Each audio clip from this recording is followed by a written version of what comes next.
स्वच्छ भारत अभियान के तहत स्वच्छता ही सेवा अभियान की तैयारियों को लेकर केंद्रीय आवास और शहरी कार्य मंत्री मनोहर लाल खट्टर और जल शक्ति मंत्री सी आर पाटिल ने आज एक संयुक्त प्रेस कॉन्फ्रेंस को संबोधित किया।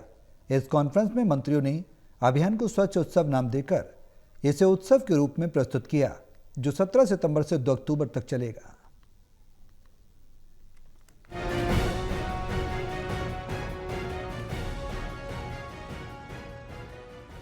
स्वच्छ भारत अभियान के तहत स्वच्छता ही सेवा अभियान की तैयारियों को लेकर आज केंद्रीय मंत्री मनोहर लाल और केंद्रीय जल शक्ति मंत्री सी आर पाटिल ने संयुक्त प्रेस कॉन्फ्रेंस की। यह अभियान प्रधानमंत्री नरेंद्र मोदी के दृष्टिकोण से प्रेरित होकर देश भर में एक जन आंदोलन के रूप में विकसित हुआ है, जिसमें सफाई को जीवन शैली का अभिन्न अंग बनाने पर जोर दिया गया है। प्रेस कॉन्फ्रेंस के दौरान केंद्रीय मंत्री मनोहर लाल खट्टर ने कहा कि स्वच्छता केवल एक दिन का कार्य नहीं है, बल्कि वर्ष भर की प्रतिबद्धता है।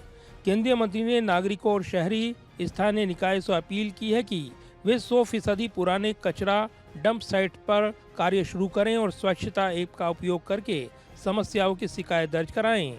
केंद्रीय मंत्री मनोहर लाल ने जोर देकर कहा कि स्वच्छता एक साझा जिम्मेदारी है, जो समुदाय की भागीदारी से ही साकार हो सकती है। इस वर्ष के स्वच्छ उत्सव थीम के तहत हम त्योहारों के दौरान स्वच्छ और हरा उत्सव मनाने को प्रोत्साहन देंगे। साथ ही केंद्रीय मंत्री ने कहा कि ग्रामीण, शहरी और परिधीय क्षेत्रों में पूर्ण कचरा निस्तारण सुनिश्चित किया जाए। कमर्शियल चीजों को एकदम कानून से बंद करना, जब तक विकल्प उसका ना हो तब तक ये उचित नहीं है। फिर इसमें असंतोष कंज्यूमर में भी खड़ा होगा, इंडस्ट्री यानी ट्रेडर में भी खड़ा होगा। तो ये आदत धीरे धीरे बनाना और उसमें विकल्प के रूप में अच्छी चीजें लाना, ये उसका एक पहलू जब तक तैयार नहीं होता तब तक आगे नहीं बढ़ पाएंगे। कुछ लोगों ने करना शुरू किया है, लेकिन 100% लोगों ने अभी करना शुरू नहीं किया है। एक दूसरा, आपने कहा कि गंदगी करने में इसमें कोई दंड का प्रावधान क्यों नहीं है।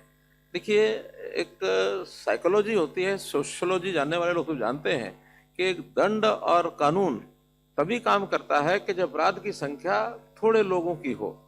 अगर अपराध करने वाले मान लो एक सीमा से ज्यादा है और वहां आपने दंड का प्रावधान कर दिया, तो फिर ये मानो कि आपका जो रखा रखा रह जाएगा, उसको कोई मानेगा नहीं। कभी भी दंड जो दिया जाता है, 10, 15, 20% लोग अपराध करते हैं, उनको दंड का डर लगता है। 90% लोग अगर वो गंदगी करते हैं और उनको उसके दायरे में लाएंगे।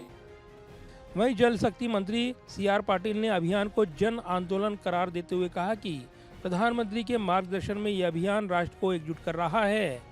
केंद्रीय मंत्री सी आर पाटिल ने उत्सव के बाद सफाई अभियान को जारी रखने पर बल दिया और कहा कि स्वच्छता ही सेवा अब एक जीवन पद्धति बन चुकी है। हम सभी को इसमें भाग लेना चाहिए ताकि भारत एक स्वच्छ राष्ट्र के रूप में उभरे। इस दौरान उन्होंने कहा कि जल संरक्षण और कचरा प्रबंधन के एकीकृत प्रयास यहां पर काफी मददगार होंगे, जो कि यहां जल शक्ति मंत्रालय की योजनाओं से जुड़े हैं। माननीय प्रधानमंत्री श्री नरेंद्र मोदी साहब का 17 सितंबर को जन्मदिन है और 2 अक्टूबर को पूज्य महात्मा गांधी जी और लाल बहादुर शास्त्री जी का जन्म जयंती है। इसी बीच 25 सितंबर को पंडित दीनदयाल जी का भी जन्म जयंती है, क्योंकि इस बार स्वच्छता उत्सव एक कार्यक्रम को नाम दिया गया है। स्वच्छता उत्सव है कि इस दरमियान इतने सब जो उत्सव आते हैं, नवरात्रि होगी, दशहरा होगा, दिवाली तक के सभी त्योहार भी इसमें आ जाएंगे। इसीलिए इसको स्वच्छता उत्सव के नाम से वो मना रहे हैं। ये प्रेस कॉन्फ्रेंस आवास और शहरी कार्य मंत्रालय और जल जीवन मिशन के संयुक्त आयोजन में आयोजित की गई है। केंद्रीय मंत्रियों ने बताया कि अभियान के तहत देश भर में सफाई कार्यक्रम, जागरूकता अभियान और कचरा निस्तारण पर फोकस किया जाएगा।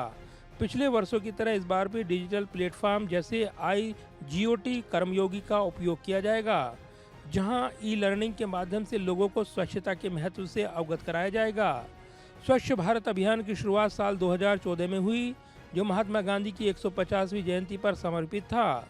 10 वर्षों में यह अभियान लाखों लोगों को जोड़ चुका है और स्वच्छता ही सेवा इसका वार्षिक हिस्सा बन गया है।